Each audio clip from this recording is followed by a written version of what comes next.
It literally only takes 5 steps with step 1, which is action-based goals. Here's the deal.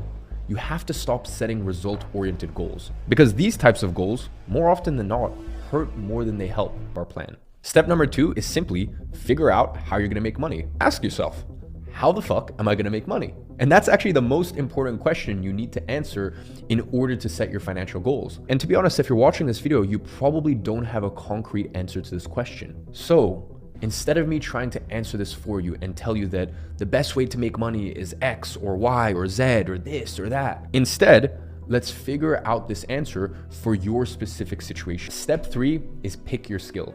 Now that you already understand the top skills, you have to actually pick one. Now, before I give you my preferred choice, here's where you need to look at your specific situation. Because if you're already good at one of these skills, you can ignore some of our parameters, especially ease of learning and barrier of entry. Now, step number 4 is define success and set your action-oriented goals. Now that you've picked the skill that you're gonna use to make money, you need to ask yourself, what do you need to do in order to succeed with it? Now, step number 5 is create an execution plan for these goals. You now have a goal, and in order for you to accomplish this goal, you need a plan, an execution plan. And just like with fitness, if your action-oriented goals are to complete 220 weightlifting sessions in a year or to have 250 days where you eat more than 3,000 calories, well then in that case, you're gonna need a trainer to put together a training protocol for those 220 weightlifting sessions, and in there detailing what exercise you're gonna do, in which order, with how many reps, sets, and weights, as well as schedule rest days and deload periods. And then you're gonna want a nutritionist to put together a meal plan